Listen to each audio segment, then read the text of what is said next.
are such a genuine gem. Thank you for clicking on this video. I'm Brooke Makenna, but today's case is the unsolved abduction of Tiahease Jackson.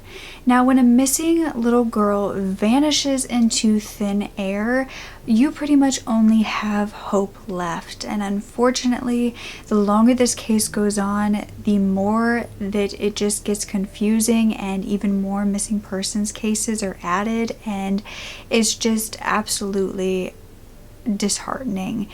But I do find that it is necessary to tell these stories in case anybody knows anything, to get their stories out there in general.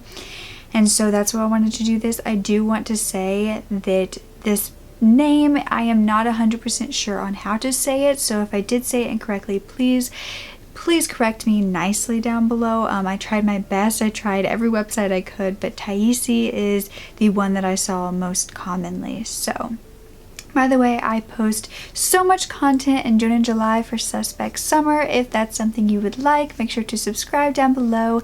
Now let's get back to the story. Tiahease Jackson was a radiant little girl from Staten Island, New York, born on October 5th of 1972. But this child's life would suddenly change when she was only 10 years old in 1983. You see, the family had an apartment for themselves, but it actually was on fire at one point and they had to move out.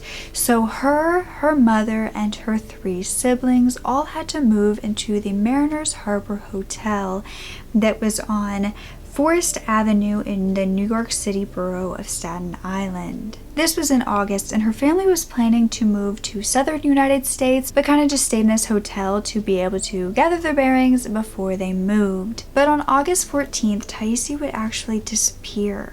You see, that day at about 1:30 p.m., her mother was napping in their hotel room when Tiahease was asked by another hotel resident to go and get chicken wings at basically the supermarket nearby. It was the Crown Supermarket on the 900 block of Richmond Avenue, and this resident apparently wanted chicken wings really bad and decided to ask Tiahease.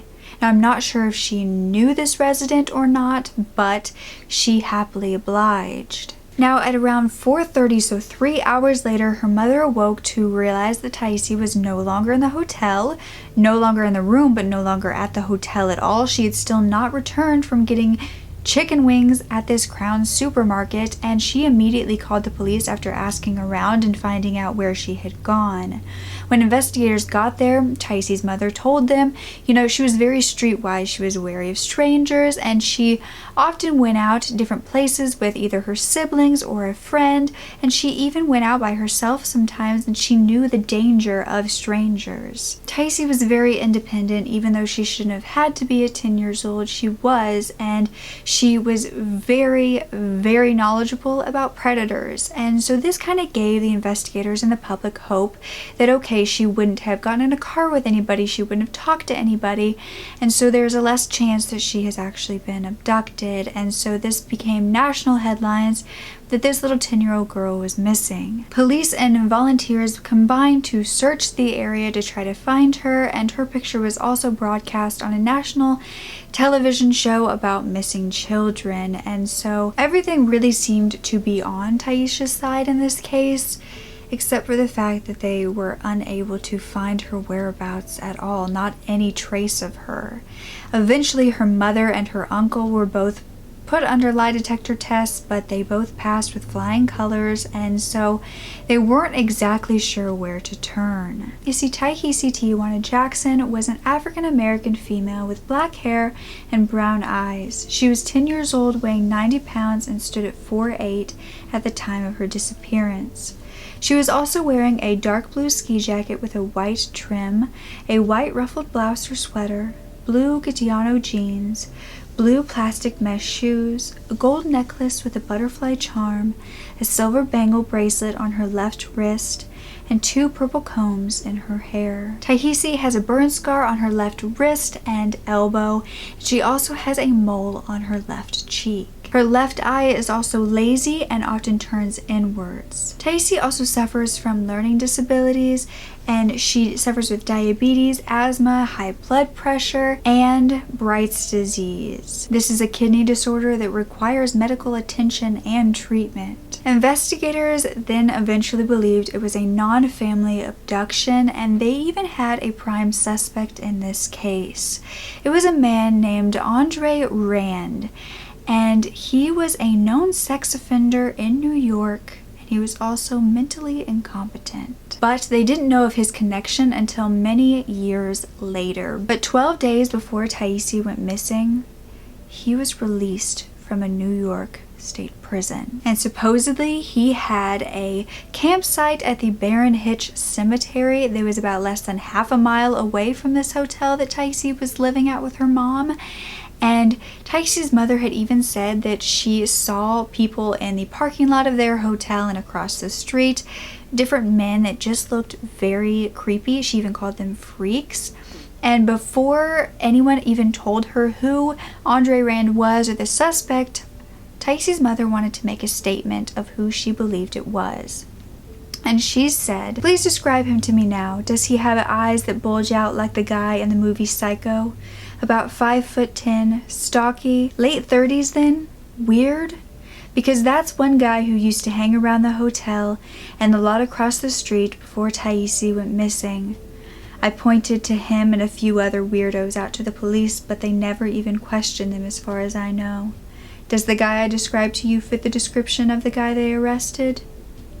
And actually, he did. Andre Rand was actually born Frank Russian, and nobody knows why or when he really changed his name. His sister was talked to about his past to see if there was anything that could lead to this sort of behavior in a person.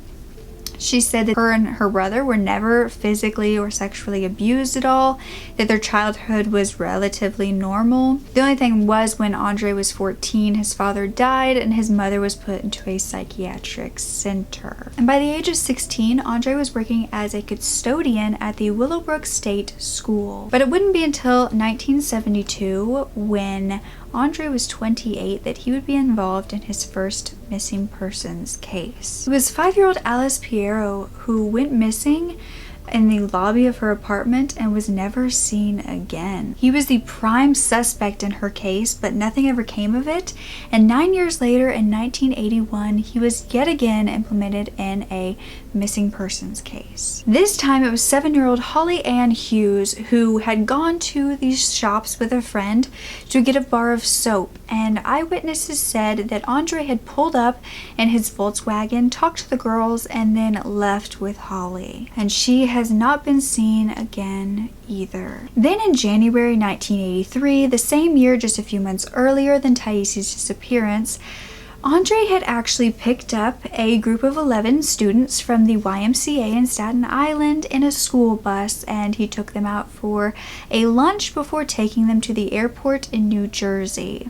There he was stopped and arrested and got 10 months in jail. It's not certain what he was doing with them or why he did it in the first place. Then a year after Tiahease went missing in 1984, a 22-year-old named Hank Gaffario actually went missing. He was said to have a very low IQ, and he had just been seen that morning at a local diner with Andre himself, and he was never seen again. 3 years later, in 1987, a 12-year-old girl named Jennifer Swager went missing, and she was last seen walking with Andre.